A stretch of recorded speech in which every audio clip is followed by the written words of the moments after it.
작년 11월이 용인에 있는 한국 민속촌이 문을 연 지 40년이 되는 해였다고 합니다. 그 기념으로 이 방문자 가운데서 1등 당첨자에게 순금 40돈으로 만든 금송아지를 주었다는 뉴스를 들었습니다. 그 1등 당첨자는 40세가 되는, 그러니까 민속촌이 문을 연 해에 태어났던 어떤 남자가 받았다는 얘기도 들었습니다. 이게 금송아지는 모세 시대뿐만 아니라 오늘날에도 매우 귀하고 또 가치 있게 여겨지는데, 이게 금 때문인지 이 송아지 때문인지 확실치는 않습니다만 사람들이 어느 시대든 이렇게 금송아지를 좋아하는 것 같습니다. 오늘 본문은 이스라엘이 출애굽한 후에 모세가 시내산에 올라가 십계명을 받는 그 기간 동안에 벌어졌던 이 금송아지 사건, 여러분들도 아마 익히 들어서 아시는 그런 내용일 겁니다. 우상을 두지 말라라고 명령하셨던 하나님의 말씀에 정면으로 도전했던 이 금송아지 우상 숭배를 통해서 오늘 우리에게 주시는 이 교훈은 무엇인가 한번 생각해 보는 시간이 되었으면 합니다. 먼저 제가 본문을 따라서 이 사건을 좀 살펴보겠는데요. 32장 전체가 이 금송아지 사건에 대한 내용을 다루고 있기 때문에 이 전체 맥락에서 좀 살펴보겠습니다. 오늘 본문은 이 사건이 모세가 산에서 지체하는 동안에 일어났다라고 얘기를 합니다. 1절 보니까 백성이 모세가 산에서 내려옴이 더딤을 보고 모였다라고 합니다. 거의 40일 가까이 산에서 내려오지 않다 보니까 백성들이 모세를 기다리다 지쳤고 이제 불안해졌고 초조한 지경에 이르렀다 하는 것입니다. 그들의 두려움은 점점 커져갔죠. 아마 모세가 실종되었을지도 모르겠다, 이렇게 궁시렁대기 시작했습니다. 이스라엘로서는 이 중동 지역에 특히 사막의 지형과 이 뜨거운 이 사막 기후 조건에 익숙하지 않다 보니까 그들의 앞길이 어떻게 펼쳐질지 너무 막막하고 아주 불안했을 것이 틀림없었을 겁니다. 그들의 이 경험했던 그 지역이라고는 이집트, 이 농사짓던 그런 땅밖에 없었으니까 마땅히 그럴 겁니다. 점차 그들은 모세가 돌아오지도 않을 수 있겠다 하는 공포가 들었을 것이고, 그런 상황에서 아론에게 가서 보챈 것입니다. 1절에 이어지는 표현이 백성이 아론에게 이르러 말했다라고 말하는데, 바로 또 이어져서 일어나라, 우리를 위하여 우리를 인도할 신을 만들라. 이 모세, 곧 우리를 애굽 땅에서 인도하여 낸 사람은 어찌 되었는지 알지 못함이니라, 이렇게 말한 것을 보면 아론이 못 견딜 만큼 이 백성들이 보챈 것 같습니다. 사실 우리가 아는 대로 이스라엘 백성들은 이렇게 기다리는 것을 잘 못하죠. 불평하고 불만하고 늘 눈에 보이는 이 가시화된 어떤 신앙적인 확인이 있을 때 그들은 안도하고 또 넘어가는 그런 입장을 우리가 성경에서 종종 읽습니다. 이것은 사실 오늘 우리들도 마찬가지죠. 우리들도 기다리는 것을 잘 못할 수가 있는 것을 경험하기도 합니다. 어떻게 보면 인생은 기다림이기도 한데 그걸 못 견뎌 해서 이를 그르칠 때가 많은 것을 또한 우리도 경험을 합니다. 그런데 2절로 넘어가서 보니까 아론이 그들의 요구를 거절하지 않고 오히려 백성들에게 가지고 있는 모든 금고리, 금귀고리를 가져오라, 이렇게 명령했다고 합니다. 그래서 그 백성들은 서둘러서 그것을 가져왔고, 아론은 그 금붙이들 가져온 것을 가지고 금송아지를 만들어냈다고 성경은 얘기하고 있습니다. 사실 이걸 보면 아론이 얼마나 어처구니 없는 반응을 보였는가 하는 것이 확인이 됩니다. 사람들이 새로운 신을 만들어 달라라고 얘기할 때, 보챌 때 아론이 뭐라고 얘기해야 됐는지 우리가 익히 짐작할 수 있죠. 이게 도대체 말이 될 소리냐, 이거 넌센스다, 좀 참아라, 이제 몇 날만 지나면 모세가 돌아올 터인데 이게 무슨 이런 그걸 못 기다리고 그걸 급하게 생각을 하는가. 달랬어야 됩니다. 모세가 없을 때는 아론이 이스라엘 백성들의 지도자 아닙니까? 지도자다운 능력을 보였어야 되는데 그렇지 못한 이 아론의 모습을 우리가 보게 됩니다. 아론은 그 대신에 뭐라고 백성들에게 했느냐면 가서 아내와 자녀들의 귀에서 금고리를 빼어 가져오라 하는 것이었습니다. 그런데 이 이스라엘 백성들 보면 이런 말에는 참 순종을 잘합니다. 이게 사실 쉬운 일이 아니에요. 자기 부인이 귀에다가 고리를, 금고리를, 그것도 이 귀금속인데 금고리를 이거 애굽에서 애지중지하면서 가지고 나왔을 거예요. 이걸 빼내라, 내가 가져가겠다, 아론이 갖다 달라고 그런다 라고 하면 당신은 안 가져가도 돼, 나 주기 싫어, 이거 어떻게 해서 내가 이제까지 보관한 건데, 이렇게 주지 않았을 거예요. 그러기가 훨씬 쉬웠을 텐데, 또 딸아이들, 자녀들에게도 그렇게 해라 그랬는데 딸아이가 귀에 달린 금고리 빼서 나 좀 다오 하면 아주 쉽게 빼서 주겠습니까? 이게 가족들에게 금고리를 뺏어서 갖다 주는 것은 더욱 어려운 일일 텐데 이것을 백성들은 잘 순종했다라고 성경은 얘기하고 있습니다. 그런데 이 금고리 같은 경우는 이 고대 근동 지방의 그 중동 지역에서 우상 숭배하는 이 상징으로 사용되곤 했습니다. 창세기 35장 3절에서 5절을 보면은 야곱이 집으로 이 형에게로 귀환하는 그 장면을 다룰 때 베델로 올라가겠다라고 하면서 자기 가족들에게 우상 숭배를 이제 다 내려놓고 단절하고 금고리를 이렇게 땅에 묻으라, 이런 얘기를 한 적이 있습니다. 제가 한번 35장 몇 절을 읽어보겠습니다. 우리가 일어나 베델로 올라가자. 내 환난 날에 내게 응답하시며 내가 가는 길에서 나와 함께 하신 하나님께 내가 거기서 제단을 쌓으려 하노라 하매 그들이 자기 손에 있는 모든 이방 신상들과 자기 귀에 있는 귀고리들을 야곱에게 주는지라. 야곱이 그것들을 세겜 근처 상수리 나무 아래에 묻고 그들이 떠났으나 하나님이 그 사면 고울들로 크게 두려워하게 하셨으므로 야곱의 아들들을 추격하는 자가 없었더라. 그러니까 야곱이 우상 숭배를 철저하게, 그런 습관들을 철저하게 잘라내고 베델로 올라가는 것을 보여주는 그런 내용입니다. 그런데 그런 금고리를 아론은 가져오라 백성들에게 말했던 것입니다.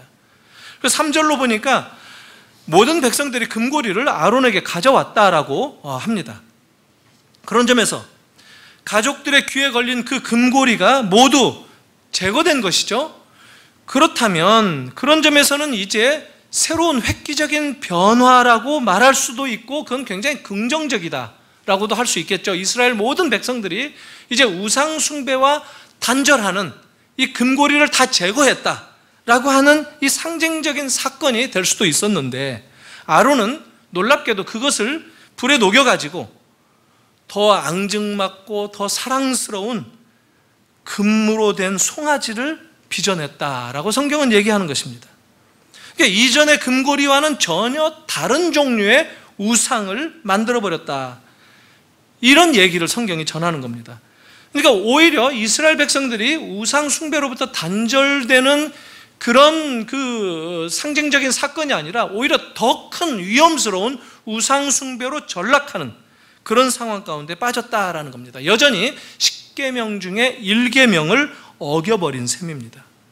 아론은 조각칼로 새겼다라고 얘기합니다. 그래서 송아지 형상을 만들었다고 합니다.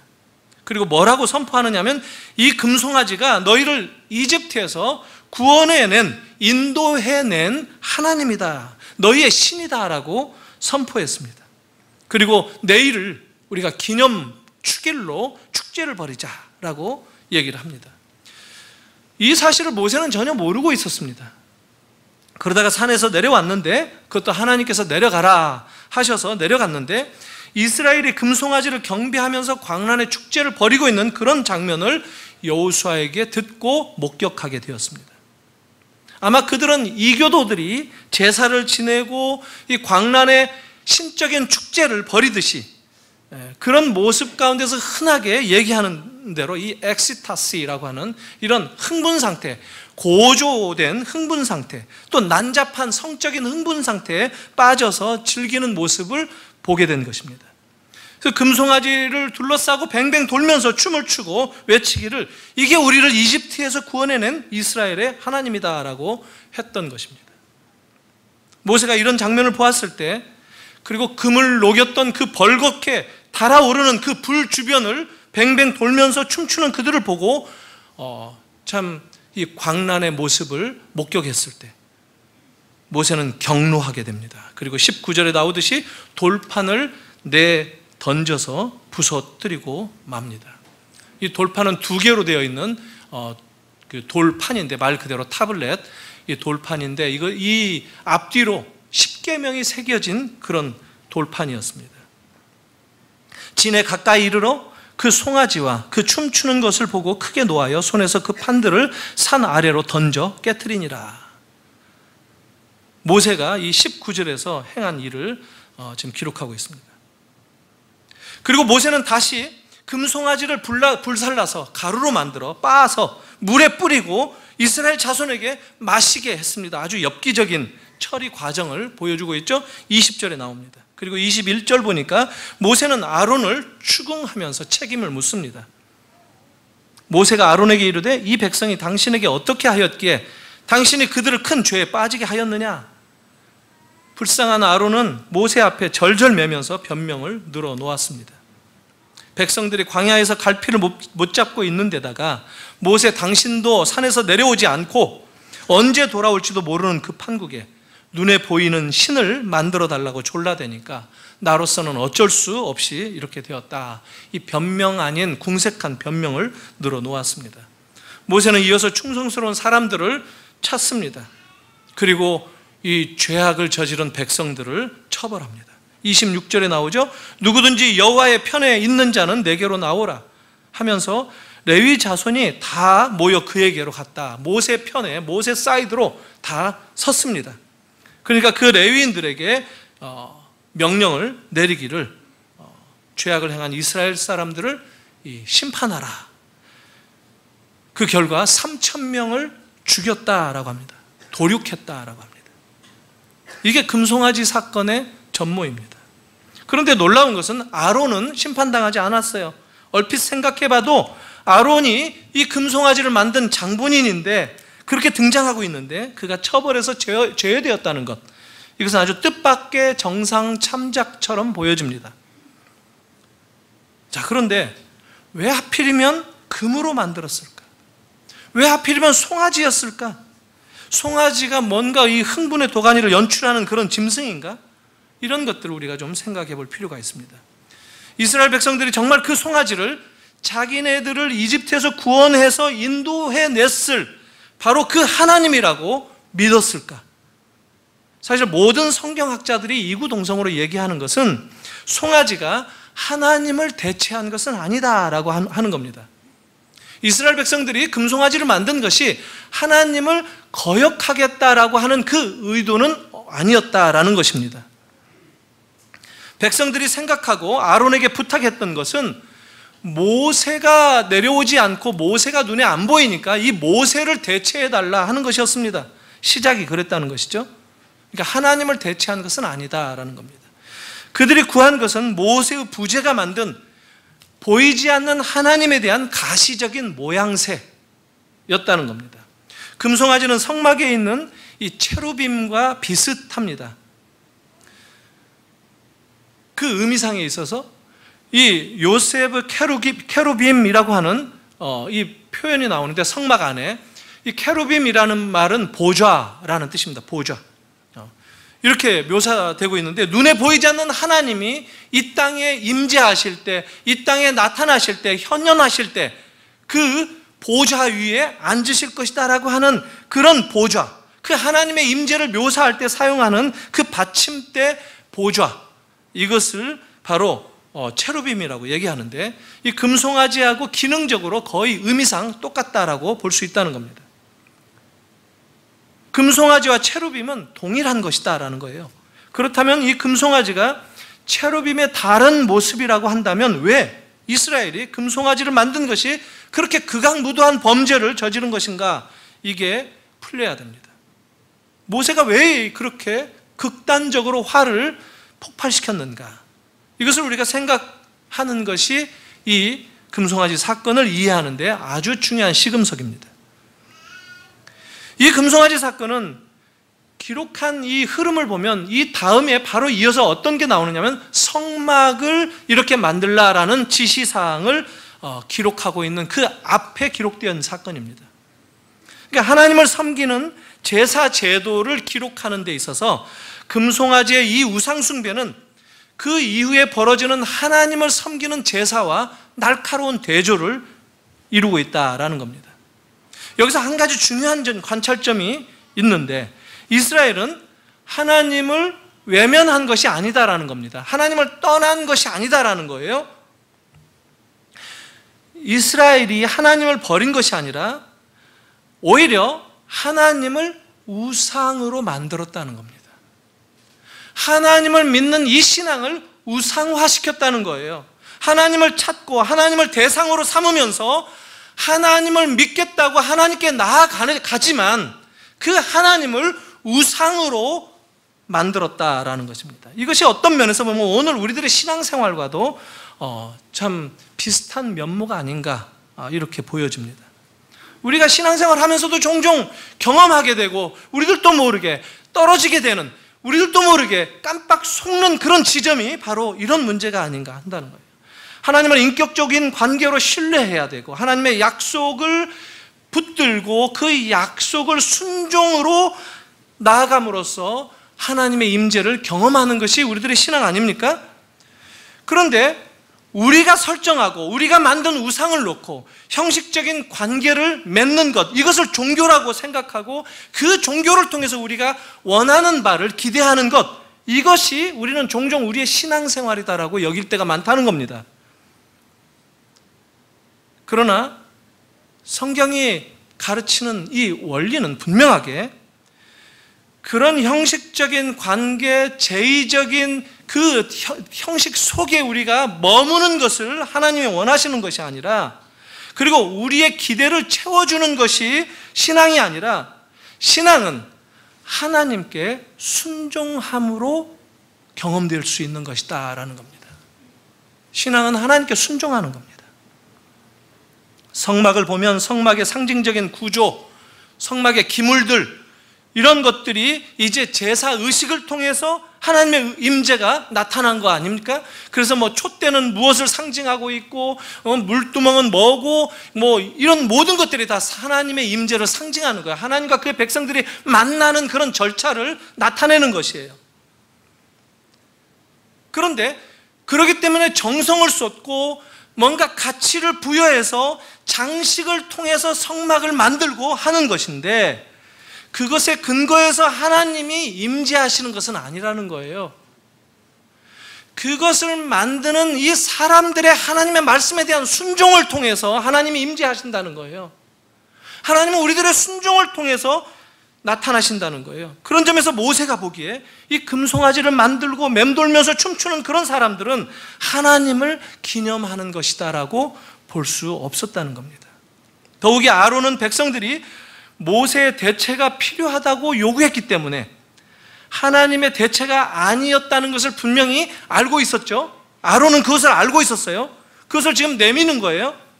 오늘 본문도 아주 분명하고 명백하게 백성들이 아론에게 요구한 것은 인간 모세와 대조되는 하나님이었습니다. 그러니까 이게 그런 순간 출발은 모세를 대체하는 것이었는데 나아가는 것은 하나님을 대체하는 자리로 나아가는 것, 이게 우상숭배의 성격이다라는 겁니다. 그리고 모세를 대체하고자 하는 것, 모세, 이 인간 지도자, 이 인간 지도자의 우상화, 인간 지도자의 영웅화, 이런 것들이 도처에 모든 시대에 늘 있어 왔던 일이기도 하다 하는 겁니다. 이것을 우리가 조심해야 된다는 겁니다. 우리들은 종종 인간 지도자를 신적인 우상으로 탈바꿈하기도 하고 또 그렇게 함으로써 마치 신앙을 잘 표현하는 것이다, 잘 실천하는 것이다 라고 생각하는 그런 이상한 재주가 있기도 합니다. 시편 106편 19절에서 20절 이런 기록이 나와 있는데, 이 금송아지 사건을 시편 기자가 해설을 해주는 겁니다. 그들이 호렙에서 송아지를 만들고 부어 만든 우상을 경배하여 자기 영광을 풀먹는 소의 형상으로 바꾸었도다. 19절 앞에는 송아지가 나오고 20절에는 소, 풀먹는 소가 나옵니다. 이 소라는 말은 이 불이라고 하는 황소를 뜻하는 겁니다. 황소. 그러니까 앞에서는 지금 송아지가 나오고 뒤에서는 황소가 나와서 서로 평행되어서 시를 썼는데, 실제로 고대 이집트에서 가장 중요한 숭배의 대상이 바로 이 황소입니다. 황소. 농경사회에 있어서 이집트 이 나일강을 중심으로 발달된 이 신, 우상이죠. 우리가 볼 때는 그 신의 형상은 황소였다라고 하는 겁니다. 신들이나 왕들이나 황소로 불려지는 것, 이게 이집트의 신들의 세계였어요. 그러니까 이 황소다라고 하는 것, 소, 이런 것은 일종의 타이틀이에요. 타이틀. 왕에게도 이런 타이틀, 이런 칭호를 부여하고 신들에게도 이런 타이틀을 부여했는데, 황소다라고 얘기하는 것은 모든 신들보다도 더 높은 신을 뜻하는 것입니다. 그리고 신이 이 땅에 나타나는 그런 역동적인 모습, 현현, 신의 출현, 이것을 황소로 묘사하고 했다 하는 겁니다. 그리고 이집트인들은 멤피스라고 하는 곳에 이 아피스라는 이 황소를 태양신으로 섬기고 했는데, 이 태양신은 뭐라고 불려졌느냐면 라신이다 라고 얘기했습니다. 언젠가도 한번 얘기한 적이 있습니다. 출애굽기 다루면서. 그러니까 이 라신은 이집트에서 가장 오래된 신이에요. 신들의 신이고 신들의 아버지로 불려져 있는 그 신 이름이 라예요. 라. 그러니 이 라신의 숭배는 그만큼 오래되었고 그만큼 보편적으로 널리 퍼져 있었다라는 거예요. 그리고 이 라신이 천국에서 아침에 그 소가 아침에 새끼를 낳는데 그게 금송아지였다라고 하는 것이 이집트의 신화에 나오는 겁니다. 그리고 그 금송아지가 자라게 되면 라신, 황소가 되는 겁니다. 그런데 이 아론이 백성들에게 금을 가져오라라고 얘기해서 금송아지를 빚어냈다라고 하는 것은 어떤 면에서 매우 특별한 그들의 이 우상화된 이집트 세계의 이 신들의 새로운 프로젝트였다라고 하는 것이 확인된다는 것이에요.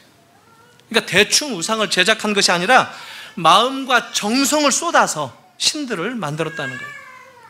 그 금송아지로 묘사될 수 있는 신이 누구냐면 이제까지 이집트에서 경배해왔던 그 라 신이었다라는 거예요.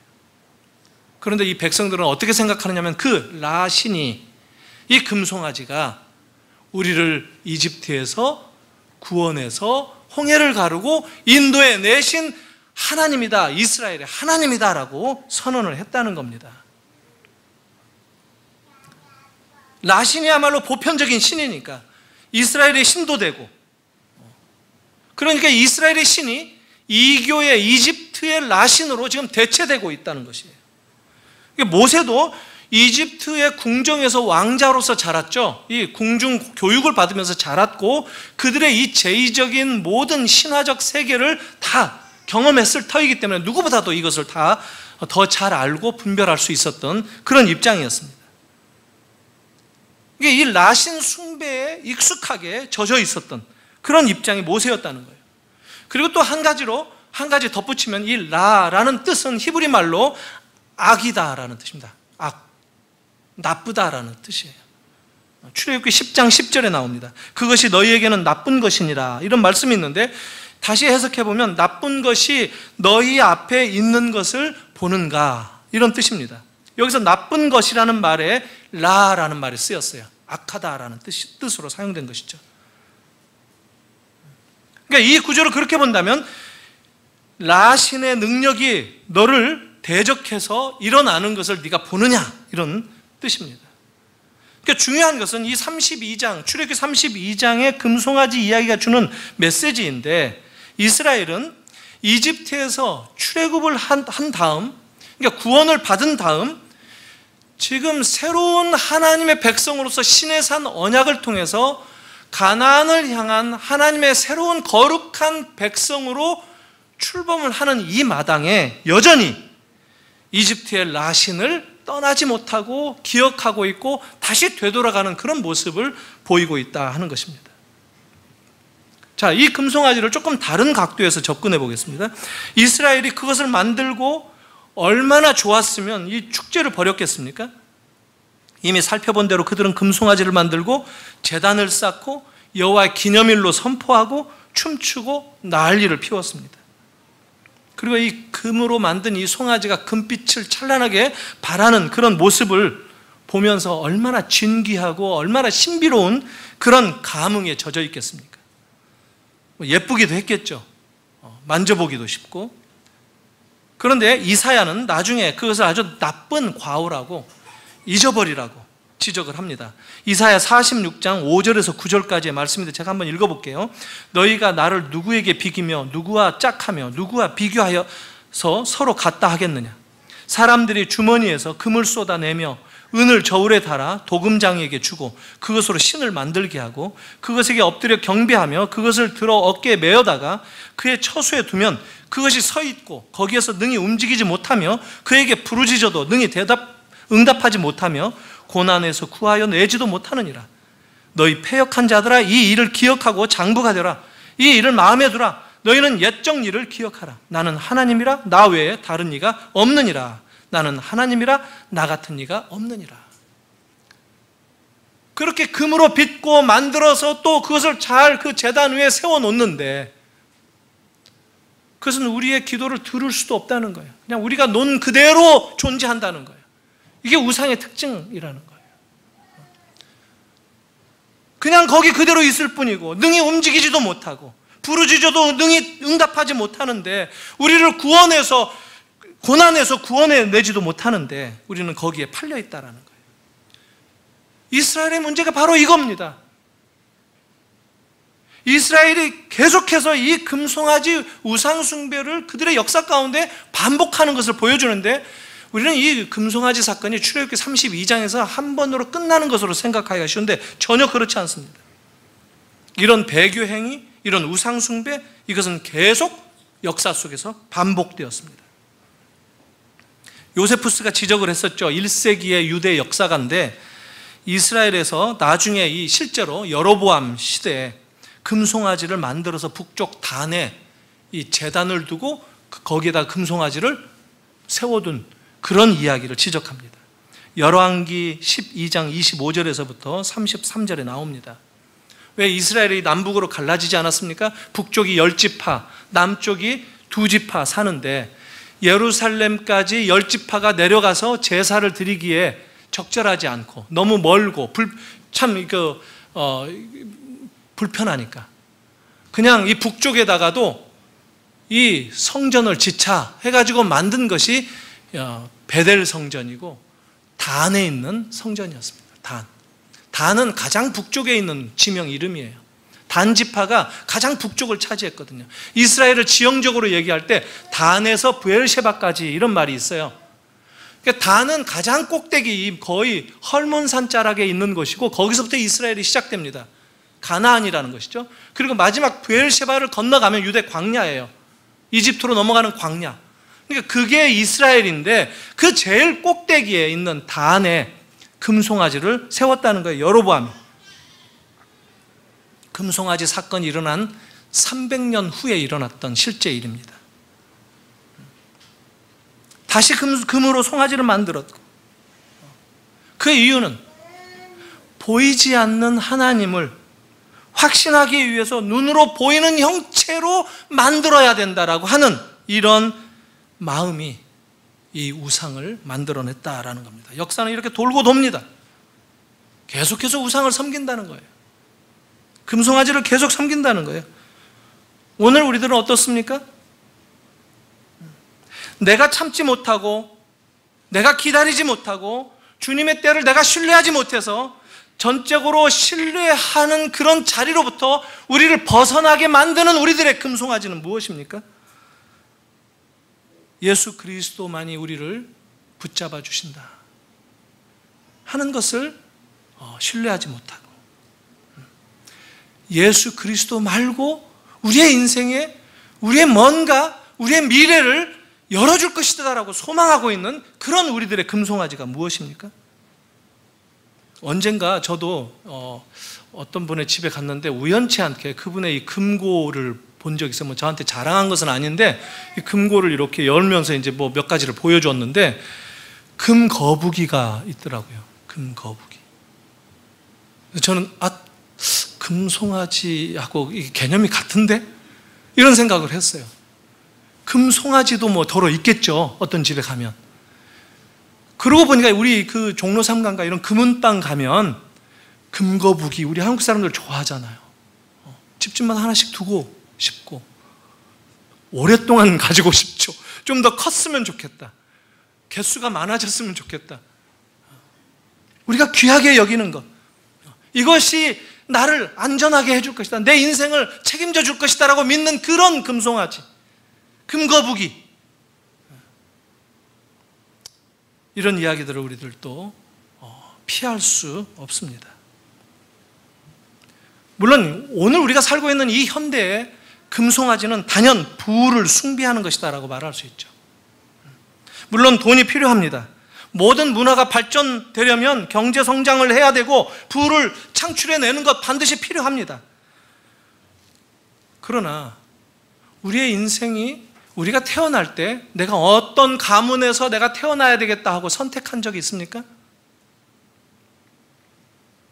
눈 떠서 어느 날 애 때부터 이렇게 자라고 뭐 이러 하다가 정신 들어보니까 내 엄마 아빠가 정해진 거 아닙니까? 그리고 세상을 떠날 때 내가 선택해서 몇 날 몇 시에 하나님 제가 가겠습니다, 그런 사람이 있습니까? 아니에요. 우리가 선택하지 않은 것들이에요. 우리의 인생은 우리가 선택하지 않은 것이라는 거예요. 그럼 우리의 인생이 뭐냐? 우리의 인생을 목적하신 분이 있다는 거예요. 그분의 필요 때문에 우리가 이 세상에 왔다는 거예요. 그분이 당신의 필요에 의해서 우리를 이 세상에 보내셨다는 거예요. 이것을 모르기 때문에 우리의 삶의 목적이 끊임없이 흔들리는 거예요. 하나님, 그분이 우리를 인도하신다라고 믿는 자리로부터 우리는 끊임없이 그분이 눈으로 보여지는 어떤 다른 금송아지나 금거북이나 이런 것들로 대체되어야 내가 안도할 수 있다고 우리 인생을 보는 것 아니겠습니까? 사랑하는 성도 여러분, 우리의 인생에 언제든지 금송아지 우상 숭배에 빠질 수가 있다는 것을 기억해야 됩니다. 그리고 저마다 금송아지, 이 금거북이를 만들어서 숭배하는 그런 자리에서 구원의 하나님을 바로 깨닫는 자리로 나와야 된다는 것 기억하시는 여러분 되셨으면 좋겠습니다.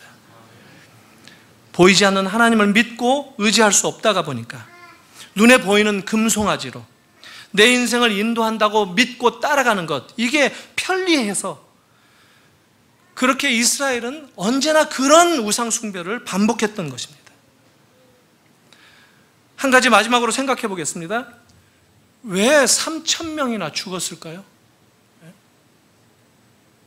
모세가 정말 잔인한 사람인가요? 사실 죄 지은 사람이 3,000명밖에 없었겠어요? 이스라엘 백성들이 거의 한 200만 명이 나와 있다고 하지 않아요? 저는 3,000명이 아니라 잠자는 사람 빼고 거의 한 100만 명 넘게, 애들 빼고 한 120만 명 정도는 들썩들썩 했을 것이다 라고 여겨집니다. 그런데 3,000명이 죽은 거예요. 왜 그랬죠? 모두가 우상을 섬겼는데 그 3,000명은 어떤 면에서 보면 그 모두를 대신해서 희생당한 사람 아니겠어요? 근데 왜 아론은 살려두었죠? 지도자니까? 설명이 되지 않죠? 거기서 우리가 뭔가 신비의 원리를 찾을 수가 있습니다. 다른 것으로는 설명되지 않는 그 이유가 나타날 수 있다는 거예요. 우리가 다 죽을 수밖에 없는 사람들이에요. 그런데 그 가운데 하나님께서 우리를 불러주셨다는 겁니다. 하나님의 은혜 외에는 설명할 길이 없어요. 그 3,000명이 죄악 가운데 죽어갔다, 우리는 이렇게 생각하기가 쉬운데 그걸 뒤집어서 생각해야 돼요. 그 3,000명은 어떤 면에서 보면 우리를 대신해서 죽은 자들이다라고 생각해야 된다는 거예요. 그럴 때 길이 열려요. 그럴 때 눈이 띄어지는 거예요. 그럴 때 우상 숭배로부터 우리가 자유롭게 될 수 있는 거예요. 오늘날도 우리는, 저는 이 그 조각칼로 이 금송아지를 빚어서 새겼다라고 하는 이 대목을 보면 정말 아주, 참 그런 예술이 있나. 여러분, 르네상스 시대 때 미켈란젤로가 이 대리석을 깨트려서 다비드상을 만들었죠. 이 다비드상 높이가 4m 20이에요. 대단히 높은 거예요. 그걸 대리석을 깨내고, 그것도 그냥 뭐 어떤 것을 보고 그걸 한 것도 아니고, 뭐 자로 맞추고 뭐 이렇게 한 것도 아니고, 그냥 바위덩어리 그 위에다가 사람 그 모습 그림 그려놓고 그대로 깨어냈다는 거예요. 그게 르네상스의 정신 아닙니까? 미켈란젤로가 하고 싶은 말은 무엇이었느냐면, 이제 인간은 하나님이 보내는 그런 인생이 아니고, 하나님이 살라고 하신 대로 따라서 순종하면서 사는 인생이 아니고, 지가 바위를 깨치고 나온다는 거예요. 이게 르네상스의 정신이에요. 이게 인간이 중심되는 이 세상의 정신이라는 거예요. 대리석을 깨트리고 나오는, 그래서 그 다비드를 보면은 할례 받지 않는 다윗을 그린 거예요. 그러니까 성경에 나오는 그 다윗이 이제 아니라는 거예요. 인간 다윗을 그리겠다는 거예요. 믿음의 영웅이 아닌 인간의 영웅을 그리겠다는 거예요. 인간, 이게 니체의 사상 아닙니까? 인간이 슈퍼맨이 되는 거, 우버만슈라고 그러죠. 초인이 되는 거, 더 이상 누구를 의지하는 거 필요 없다는 거. 우리의 삶을 들여다보면 우리가 종종 그렇게 빠질 때가 있다는 거예요. 가장 절체절명의 고난 가운데 처해 있을 때 여러분 누구를 의지해야 됩니까? 여러분 어렵고 힘들고 한없이 아무것도 아닌 그런 존재의식을 다 망각하는 그런 위치에 놓여져 있을 때 어떤 생각이 드십니까? 예수를 믿어왔더니만 더 별 뾰족한 수도 없더라. 이런 고백이 나와야 되겠습니까? 주님의 약속이 무엇인지를 돌아보시고, 그때 우리들의 그 가장 밑바닥에서 부르짖는 주 하나님, 주님 저를 불쌍히 여겨주십시오. 주님 저를 도와주십시오. 주님 제가 지금 주님의 은혜가 필요합니다. 주님 지금 저와 함께 해주십시오라고 하는 이런 고백이어야 되지 않겠습니까? 주님은 우리에게 그런 길을 열어두신 것입니다.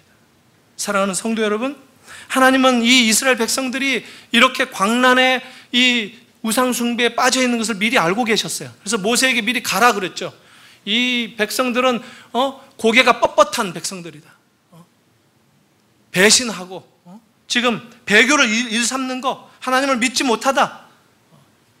그래서 모세에게 이미 산에서 내가 이 백성 다 진멸해버리고 다시 너로 큰 민족을 이루게 하겠다. 그때 모세가 아래에서 무엇이 벌어지는지도 모르고 기도했죠. 중보했죠. 하나님, 그러면 하나님이 오히려 얼마나 우습게 되시겠습니까? 내 조상 아브라함 때부터 약속했던 하나님의 그 약속이 이런 식으로 결과되어진다면 그게 하나님의 영광이 오히려 먹칠이 되지 않겠습니까? 하나님 거두십시오. 저를 차라리 생명책에서 지워주십시오 라고 중보했어요.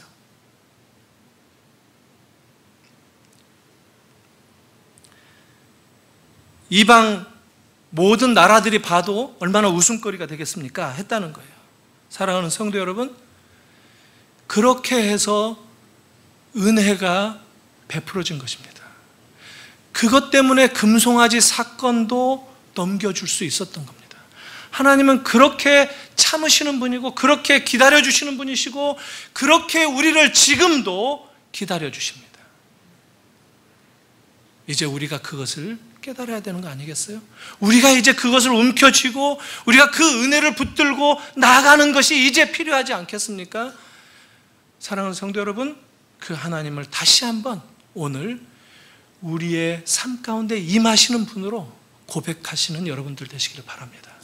종교의 의식 속에 있는 하나님이 아니에요. 우리의 인격과 인격이 서로 마주하고 우리를 감동시키고 우리의 삶의 결단을 촉구하시는 그런 하나님이신 것을 우리가 봐야 된다는 거예요. 이게 복음입니다. 우리가 변화되는 것이 그래서 중요한 겁니다. 우리는 종교 생활, 신앙 생활을 이렇게 쳇바퀴 돌듯이 하는 그런 자리로부터 벗어나야 될 필요가 있어요. 우리를 변화시켜 주시는 그 역동적인 하나님의 임재를 경험한다면 우리의 삶은 달라질 것입니다. 여러분들의 삶은 축복의 일변도로 지속될 것입니다. 그것이 우리를 이 땅에 보내신 목적이에요. 그래서 하나님은 우리를 오랫도록 사랑하신다. 이 사랑을 거두시지 않겠다. 하나님은 우리를 영원히 사랑하신다라고 약속하신 것입니다. 이 약속 다시 붙드시고 다시 힘내시고 다시 일어나셔서 담대하게 용기 있게 그 주님 혹 우리 눈에 보이지 않는 그 순간이라 할지라도 아직 모세가 산에서 내려오지 않아서 불안한 그런 순간이라 할지라도 묵묵하게 앞으로 나가십시다. 약속 붙들고 나아가시는 여러분들이 되시기를 축원합니다. 기도하겠습니다. 하나님 아버지 은혜를 감사합니다. 모세를 통해서 하나님의 그 놀라운 은혜를 선포하시고 우상 숭배와 참 그들의 처절한 죄악 가운데서도 은혜 베푸시는 그 하나님을 저희들이 이 아침 다시 경험하고 우리의 아버지로 고백하며 그 주님을 의지하며 우리의 인생을 한 걸음 한 걸음 살아갈 것을 다짐해 봅니다. 주님 성령으로 우리를 주장해 주시고 우리를 붙들어 주셔서 우리와 동행해 주시고 그래서 우리가 넘어지는 그 자리에 우리를 일으켜 주시고 다시금 주님을 소망하도록 우리 마음이 정결하게 될 수 있도록 다시 주님을 꿈꾸며 주님을 살아갈 수 있도록 주님 우리와 함께하여 주시옵소서. 예수님의 이름으로 기도하옵나이다. 아멘.